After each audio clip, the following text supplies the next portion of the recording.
Hi friends, నా పేరు Surendra. Welcome back to my channel. ఈ పర్టికులర్ వీడియోలో voting poll analysis plus promo analysis మాట్లాడుకుందాం. నబీల్ ఫస్ట్ టైం ఓటింగ్కి వచ్చినప్పటికీ నన్నెవరు రాపేదన్న రేంజ్లో ఓటింగ్ వెళ్తుంది. అందరి అంచనాల్ని తలకిందులు చేస్తా కొన్ని పోల్స్లో అంటే ప్రీ ఓటింగ్ పోల్స్లో మణికంఠని మించున్నాడు. కొన్నిట్లో మణికంఠతో ఈక్వల్గా ఉన్నాడు. సో అసలు ఏంటి దానికి కారణం ఏంటి? సోనియా చుట్టూ సీజన్ 8 నేను ఎందుకు పెట్టాను? సో ఇప్పుడు సోనియా నామినేట్ చేసిన వాళ్ళలో నబీల్ ఉన్నాడు, ఆదిత్య ఉన్నాడు. బట్ నబీల్కి ఎందుకంత అప్రిషియేషన్స్ వస్తున్నాయి, ఎందుకంత ఓటింగ్ దక్కుతుంది, ఇవన్నీ మాట్లాడుకుందాం అనమాట. ఫస్ట్ ప్రోమోలోకి వెళ్ళిపోదాం, ఓకేనా? ఆల్రెడీ ఎవరెవరు నామినేట్ అయ్యారు ఏంటి అనేది నా అర్ధరాత్రి ముచ్చట్లు ప్లస్ ఓటింగ్ నామినేషన్ లిస్ట్ అని పెట్టాను. దాంట్లో క్లియర్గా చెప్పాను ఏ ఒక్కరు ఏ ఇద్దరిని చేశారు, చివరికి వచ్చేసరికి ఏ ఆరుగురు అయ్యారు, 9కి ఎలా సేవ్ అయింది అనేది మొత్తం పెట్టాను ఆల్రెడీ. కుదిరితే చూడండి. ఎస్, ఫస్ట్ ప్రోమోకి వెళ్దాం. ఆదిత్య పృథ్వీతో ఏమంటాడంటే, నువ్వు ఇన్సల్ట్ చేసినంత గట్టిగా అపాలజీ చేసేటప్పుడు ఉండవు. ఇన్సల్ట్ చేయటం అయితే చాలా గట్టిగా చేస్తావు, కానీ అపాలజీ మాత్రం గట్టిగా చెయ్యవు అన్నట్టు చెప్తాడు. ఆదిత్య పాయింట్స్ కరెక్టే ఈరోజు మాట్లాడినవి. ఎందుకంటే అతను మామూలు ఇన్సల్ట్గా చేసింది. ఒకానొక గేమ్లో అయితే వీడొచ్చాడు అంటాడు, వీడు అంటాడు. తర్వాత మెడబెట్టి పక్క వెళ్ళటం గేమ్ అనుకుందాం. రెస్పెక్ట్ చేయటం అనేది ఒకటి ఉంటుంది కదా, పెద్దవాడే కదా ఆయన ఇతనితో పోల్చుకుంటే. ఎంత కోపం ఉన్నా అది తప్పకూడదు కదా. సో ఆ పాయింట్స్ అన్నీ ఉన్నట్టుంది ఆదిత్యకి. పృథ్వీ అంటాడు, మీరు వార్నింగ్ ఇస్తే నేను తీసుకోవాలా మరి అన్నట్టు అంటున్నా అనమాట. సో అసలు వార్నింగ్ ఇవ్వకుండానే రెచ్చిపోతాడు. వార్నింగ్ ఇస్తే తీసుకునే రకమా? కాదుగా. ఆ తర్వాత నబీల్ ఏమంటా అంటే, నబీల్ మోకరీ చేశాడు. చాలామంది అడుగుతున్నారు, నబీల్ అసలు ఒక విలన్ లాగా ఉన్నాడు, ఒక ఎవిల్ లాగా బయటకు వచ్చాడు, అది చాలా పదాలు వాడుతున్నాడు. సో ఇక్కడ నబీల్ ఇంటెన్షన్ తప్పవచ్చు. అంటే నబీల్ నామినేషన్ చేసేటప్పుడు మోకరీ చేయొచ్చు, కానీ ఎదుటి వాళ్ళకు కూడా అంతే పెయిన్ ఉంటుంది కదా. సోనియా ఎవరైనా నామినేషన్ చేసేటప్పుడు వాళ్ళని మాట్లాడనీయకుండా మాట్లాడిద్ది, మరి ఇంటరప్ట్ చేస్తానే ఉంటుంది. అది చాలాసార్లు జరిగింది. అది చాలాసార్లు నైనికాకి జరిగింది, యష్మికి జరిగింది, అందరూ ఫేస్ చేశారు. సో అటువంటి సోనియాని ఆపాలంటే ఆయన ఎంచుకున్న మార్గం మోకరీ. అఫ్కోర్స్ అది తప్పే. నబీల్ ఇంకో తప్పు కూడా ఉంది, అది కూడా చెప్తా. కానీ అతను చెప్తున్న పాయింట్స్ మాత్రం జనాలకు నచ్చే పాయింట్స్. ఎందుకంటే సోనియా ఆట తీరు గురించి గత వారం నుంచి ఆయన అంటున్న మాటలు జనాలకు కనెక్టివిటీగా ఉన్నాయి కాబట్టి ఆయనకు అంత ఓటింగ్ పడుతుంది ఇప్పుడు, ఓకేనా? మోర్ ఓవర్, ఎస్, నబీల్ సోనియాతో ఏమంటే, గట్టిగా చెప్తున్నావు, నరాలు కనిపిస్తున్నాయి, అసలు నేను మాట్లాడేది ఏమన్నా వినిపిస్తుందా? సో నేను మాట్లాడేది నీకు వినే ఇది ఉంటే కదా నేను సంచాలకు ఏం చెప్తున్నాను అర్థమయ్యేది అన్నట్టంటే, నువ్వేం చెప్తున్నావు, చివరికి వాళ్ళని తెచ్చి నేనే కదా ఆపాను అన్నట్టంటే ఇక్కడ మోకరీ చేస్తాడు. ఎవరు? సోనియా గురించి. ఆ తర్వాత అది చూపిస్తాడు. నబీల్ నెక్స్ట్ పృథ్వీ గురించి ఏమంటా అంటే, నా టోన్ మీద కామెంట్ చేయడానికి నువ్వెవరు అంటాడు. ఇక్కడ కాంట్రడిక్టరీ. నబీల్ పాయింట్ని ఎక్కడితో పట్టొచ్చంటే, నబీల్ సోనియాతో మాట్లాడేటప్పుడు ఏమంటాడు, గట్టిగా అరిస్తే ఏం భయపడతా అనుకుంటున్నావా అన్న సెన్స్లో అన్నప్పుడు, ఇక్కడ మళ్ళా టోన్ గురించి మాట్లాడినప్పుడు నువ్వు సోనియా టోన్ని క్వశ్చన్ చేసినప్పుడు పృథ్వీని ఆ క్వశ్చన్ అడగకూడదు. నా టోన్ మీద నువ్వు ఎలా కామెంట్ చేస్తావని పృథ్వీని అడగకూడదు నబీల్. ఎందుకంటే అదే టోన్ మీద నువ్వు మాట్లాడుతున్నావు కదా, నువ్వు గట్టిగా ఇస్తే ఏం భయపడతావు అనుకున్నావు అన్నట్టుగా అన్నాడు కదా.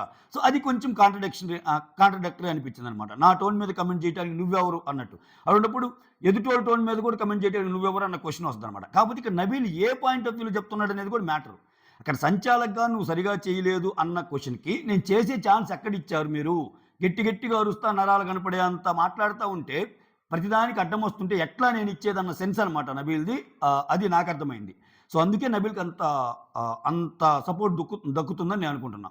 ఆ తర్వాత నైనిక చూపిస్తాడు. నైనిక మణికంఠం చేస్తా, కాన్ఫిడెన్స్ తగ్గితే వేరే వాళ్ళ కాన్ఫిడెన్స్ తగ్గించొద్దు, నీ కాన్ఫిడెన్స్ తగ్గినంత మాత్రం వేరే వాళ్ళ కాన్ఫిడెన్స్ తగ్గించొద్దు అనేది నైనిక పాయింట్. ఆ తర్వాత పృథ్వీ వచ్చి నబీల్ అంటాడు, you are fake and biased అంటాడు. ఇక్కడ దీంట్లో భాగంగా ఈ టోన్ గురించి వచ్చి ఫేక్ అండ్ బయాస్డ్ని ముందుకు వస్తుంటే సోనియా అంటది అనమాట, సో నా టోన్ గురించి చెప్పావు కదా, ఇప్పుడు ఇతని టోన్ గురించి నువ్వు ఎలా మాట్లాడుతున్నావు అది ఇదంటే, ఓహో ఓహో ఓహో అని చెప్పి మళ్ళీ మాకరీ చేసే ప్రయత్నం చేస్తా అనమాట. నీకే నువ్వేదో ప్రూవ్ చేసుకోవడానికి ఇవన్నీ చేస్తున్నావు అన్నట్టు సోనియా మీద అంటాడు గట్టిగా. ఆ తర్వాత ఆదిత్య వచ్చి సోనియాని ఏమంటా అంటే, ఫస్ట్ 3 డేస్లో కనిపించినంత నువ్వు మళ్ళా కనపడటం లేదు అని ఆదిత్య సోనియాకి నామినేషన్ పాయింట్ పెడతాడు. అలానే నైనిక ఇంకో నామినేషను ఆదిత్య ఓం చేసినట్టు చూపిస్తాను అనమాట. ఇది ప్రోమో అనాలిసిస్, ఓకేనా?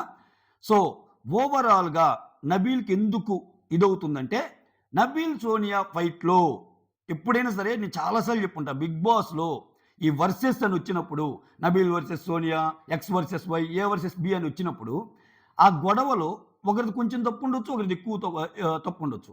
కొంచెం తప్పుండి, ఎక్కువ తప్పుండే వాళ్ళకి డిఫరెన్స్ చూపిస్తారు ఆడియన్స్. ఆ కొంచెం తప్పుండే వాళ్ళకి ఆగరు. ఓట్లేస్తా ఉంటారు. వాళ్ళు చేసిన దాంతో పోల్చుకుంటే ఏందయ్యా ఇంతవరకు ఆమేమన్నా గట్టిగా అందరినేమన్నా శుతిమెత్తడి పాయింట్‌లతో ఏమన్నా కొట్టిందా? పర్సనల్ లెవెల్‌కెళ్ళింది. చాలా కామెంట్ చేసింది. మరి ఎదుటోళ్ళు ఏడ్చారు. దాంతో పోల్చుకుంటే నబీల్ చేస్తుందేంటి? నబీల్ గట్టిగానే అడుగుతున్నాడు. నబీల్ పాయింట్స్ పెడుతున్నాడనే వాళ్ళు ఎక్కువున్నారనమాట. సో, దానివల్ల ఆయనకి ఆ క్రేజ్. అయితే ఇక్కడ సోనియా చుట్టూ సీజన్ 8 అని ఎందుకన్నానంటే, ఒక రకంగా చెప్పాలంటే, ఈ వీక్ సోనియా అండ్ ఆదిత్య లీస్ట్‌లో ఉన్నారు. ఏది ప్రీ ఓటింగ్ అనాలిసిస్ చేయాల్సుంటే చాలా తక్కువలో ఉన్నారు. ఉన్నది ఆరుగురిలో. కానీ మీరు గమనిస్తే సీజన్ 8 మొత్తం చూడండి ఫస్ట్ వీక్ షోకి ఊపు తెచ్చింది సోనియా వర్సెస్ విష్ణు. ఆ అడల్టరేటెడ్ కంటెంట్ అంటము, దాని ద్వారా గొడవ జరగటం, ఈ అమ్మాయి ఆడవటం, ఆ బజ్ అనేది ఆ జనాల్లో నానటము, ఇదంతా వెళ్ళిపోవటం, నాకు సార్ వచ్చి క్లాస్ బెగటము, ఇదంతా అంటే talk of the Bigg Boss అయింది. తర్వాత వచ్చేసరికి సీతతో గొడవైంది. ఆ విషయంలో మళ్ళా talk of the Bigg Boss అయింది. ఆ తర్వాత వచ్చేసరికి అసలు యష్మి మీద ఒక బ్యాడ్ ఇంప్రెషన్ ఉండే స్టార్టింగ్‌లో.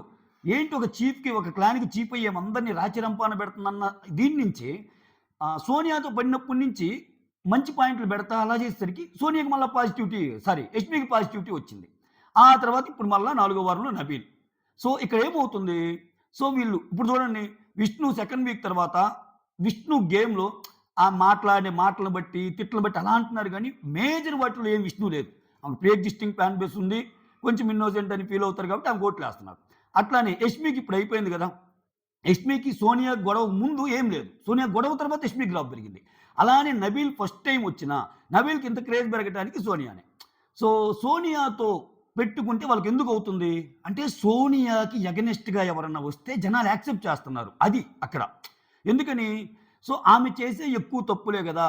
సో, ఆమె చేసే తప్పుల్ని ఖండించే వాళ్ళకంటే ఆమె చేసే తప్పుల్ని యాక్సెప్ట్ చేసే వాళ్ళకంటే, ఆమె చేసే తప్పుల్ని ఖండించే వాళ్ళకి జనాల మద్దతు దొరుకుతుంది.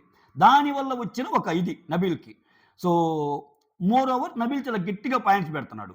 సో, ఇది రీజన్. ఆదిత్య గూడా పెట్టాడు. ఆదిత్య గూడా ఈరోజు నామినేషన్ ఏసాడు. కానీ నబీల్‌ని ఎందుకు మాట్లాడుకుంటున్నాం? ఆ ఫోర్స్ అనేది ఉంటుంది చూసారా నామినేషన్ పాయింట్స్‌లో. ఆ గట్టిగా మాట్లాడకుండా భయపడకుండా నువ్వు భయపెడితే భయపడటానికి నేను కాదమ్మా నబీల్ అన్నట్టుందేనా. ఆదిత్య గారు వచ్చేసరికి సోనియా గారు మీరు ఫస్ట్ 3 డేస్‌లో ఆడిన గేమ్ ఇప్పుడు ఆడటం లేదండి. అంతే. నథింగ్ మోర్ దెన్ దట్ అండి. అంతకు మించి ఏం లేదు. ఎందుకొచ్చిన బాధమ్మా నేనేదో యాస్తున్నాను. మీరు నన్ను ఏమి అనొద్దమ్మా అన్నట్టు ఆయన ఇన్నర్ మైండ్ అనమాట. వేరే నబీల్ వచ్చేసరికి వేరే గేమ్ అనమాట. సో, అందువల్ల నబీల్‌కి అంత క్రేజ్. ఇప్పుడు ఒక్కసారి ఓటింగ్ చూద్దాం.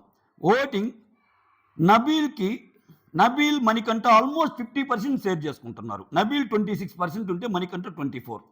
నేను కొన్ని పోల్స్‌ని తీసుకొని చెప్తున్నాను. మాక్సిమం మీరు చూసుకుంటే ట్రెండ్స్ ఇలానే ఉన్నాయి. సో, దీనికి నబీలే కారణమా? నబీలే ఇంతుందా? నబీల్‌కి ఇంత ఫ్యాన్ బేస్ ఉందా అంటే ఒక్క నబీలు ప్లస్ యాంటీ సోనియా. సోనియాని ఎవరైతే లైక్ చేయరో వాళ్ళందరూ నబీల్‌కేస్తున్నారు. ఇదే ఇక్కడ బిగ్ బాస్‌లో ఏందంటే శత్రువు మిత్రుడు అనే కాన్సెప్ట్ అనమాట. నబీల్‌కి ఓన్ బలంతో పాటు సోనియా మీద ఫైట్ చేశాడు కాబట్టి ఏస్తున్న ఓటర్స్ ఎక్కువున్నారు. తర్వాత మణికంఠ 24%తో సెకండ్ ఉన్నాడు. అయినా మణికంఠకి సూపర్ డూపర్ ఓటింగ్. ఇంక మణికంఠ ఇంకా ఒక ప్లేస్‌లోకి వచ్చేసాడు ఓటింగ్ పరంగా. ఎందుకంటే ఇది కంటిన్యూయస్‌గా ఫోర్త్ వీక్. నాకు తెలిసి కంటిన్యూయస్‌గా ఫోర్త్ వీక్ నామినేషన్‌లో ఇతనే ఉన్నాడు. కంటిన్యూయస్‌గా సేవ్ అవుతున్నాడు. సో, అది it's not an easy task కదా! సో, ఒక వర్గం ప్రేక్షకులకి ఇతను ఆల్వేస్ ఇన్‌స్పిరేషను. వాళ్ళని ఇన్‌స్పైర్ చేస్తానే ఉంటాడు. ఇతను బయట చూస్తుంటేనేమో ఇతను చాలా తెలివిగా ఇతని ఇన్‌స్టాలో వాళ్ళ వైఫ్ పిక్స్ గాని, వాళ్ళ కిడ్స్ పిక్స్ గాని ఏం పెట్టకుండా అన్నీ డిలీట్ చేసి అంటే చాలామంది లాగుతారు కదా! ఇన్ఫర్మేషన్ ఇచ్చినప్పుడు ఇతను ఎలా చెప్తున్నాడు అది అని. కొన్ని వీడియోస్‌లో చాలా బాగున్నట్టు యూఎస్‌లో వాళ్ళిద్దరు కలిసి పిక్స్ గాని అంతా చాలా మొ ఇదిగా ఉన్నట్టు చూపిస్తున్నారు. కొన్ని అకౌంట్స్ నుంచి వస్తున్న పిక్స్ అయితే వాళ్ళ స్టెప్ డాడ్ గాని, వాళ్ళ సిస్టర్ గాని చాలా బాగున్నారు. సో, ఏంటి మళ్ళా ఇప్పుడు నేను మొత్తం అయి ఓపెన్ చేస్తే ఏమైద్దనుకున్నాడో ఏమో ఆయన ఇన్‌స్టా మొత్తాన్ని ఉంచాలి, ఏం రాకూడదు మొత్తాన్ని ఆయన చాలా బిగ్ బాస్ సీజన్స్ చూసి లోపలికొచ్చిన ఒక కంటెస్టెంట్ అబ్బా! No doubt on that. అతను గేమ్ అయితే ఆడుతున్నాడు. గేమ్‌లోనే ఉన్నాడు. సో, అదైతే క్లియర్. ఆ తర్వాత ప్రేరణ 20%. సో, ప్రేరణకి చాలా మంచి ఓటింగ్ పోల్ అవుతుంది. ప్రాబబ్లీ ఇక్కడ ఎవరిదన్నా యాడ్ అవుతుందేమో ప్రేరణకి లైక్ యష్మిది గాని, యష్మి లేదు కదా! లైక్ నిఖిల్‌ది కొంతమంది న్యూట్రల్ ఫ్యాన్స్ ఉంటారు కదా! ఆ న్యూట్రల్ ఓటింగ్ ఎక్కువ ప్రేరణకు పడుతున్నట్టు అనిపిస్తుంది. ఆ తర్వాత పృథ్వీ 12%తో ఉన్నాడు. సోనియా, ఆదిత్య 10తో ఉన్నారు. విచిత్రం ఏందంటే పృథ్వీ కూడా సోనియా కంటే ఎక్కువగా ఉన్నాడు. సోనియా నాకు నా గైడెన్స్ వీళ్ళకి గావాలి, నా గైడెన్స్ వీళ్ళకి గావాలంటది ప్రతిసారి. ఈమె గైడెన్స్ ఇచ్చినోళ్ళు కూడా ఈమె కంటే ఎక్కువున్నారు. మణికంఠకి నా గైడెన్స్ గావాలి అంది. ఆయనేమో ఏకంగా 24%తో ఉన్నాడు. నా గై పృథ్వీకి నా గైడెన్స్ గావాలి అంటది. పృథ్వీ కూడా చివరికి ఏమైనా మించేశాడు. అందరికి గైడెన్స్ ఇచ్చి పాపం ఏమో లిస్ట్‌లోకెళ్ళిపోయింది. సోనియా 10%, ఆదిత్య 10%. సో, నేను ఎందుకు సోనియా చుట్టూ సీజన్ 8 అన్నానంటే ఇదే కారణం. ఈ 4 వారాల్లో సోనియాని, సోనియాని సోనియా అనే పర్సన్ లేకుండా 'బిగ్ బాస్' షోని ఈ 4 వారాలు మనం మాట్లాడుకోలేం.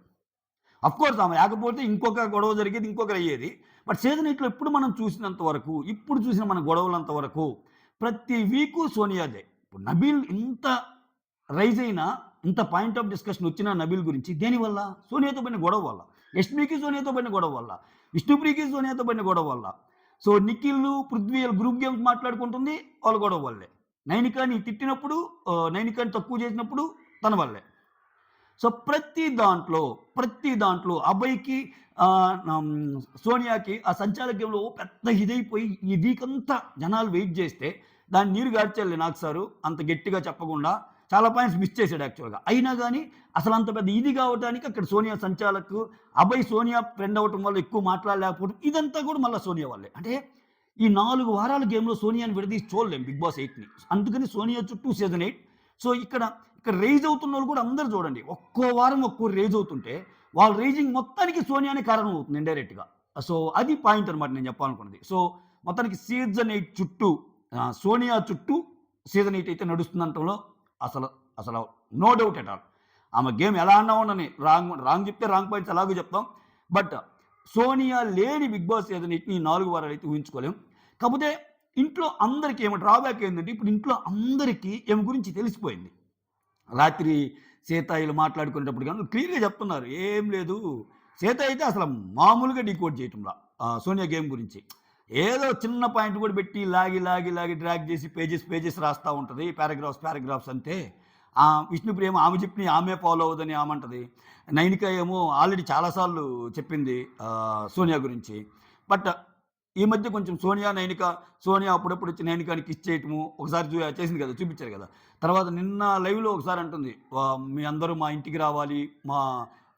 నేను వండి పెడతాను అని ఇట్లా మాట్లాడుకుంటున్నారు సోనియా, నైనిక.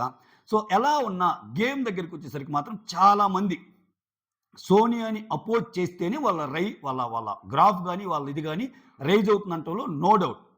No doubt. ఇదే నబీల్ వేరే వాళ్ళతో గొడవైతే ఇంత మొమెంటమ్ వచ్చేది కాదని నా ఫీలింగ్. ఇదే యష్మి, సోనియాతో గాకుండా వేరే వాళ్ళతో గొడవైనప్పుడు ఇంత మొమెంటమ్ వచ్చేది గాదు. ఎందుకంటే యష్మి ఆల్రెడీ ఫస్ట్ వీక్‌లో విపరీతంగా చీప్‌గా అబ్బా! నరకం చూపించిందిరా అనే యష్మి గూడా పాజిటివ్ అయిపోయింది. సెకండ్ వీక్ నుంచి గేమ్ మార్చి. ఈరోజు ఇంత నామినేషన్ జరుగుతుంటే నబీల్ నామినేషన్ మామూలుగా ఎంజాయ్ చేయటంలా. ఎవరు? యష్మి నవ్వుతా ఉందనమాట.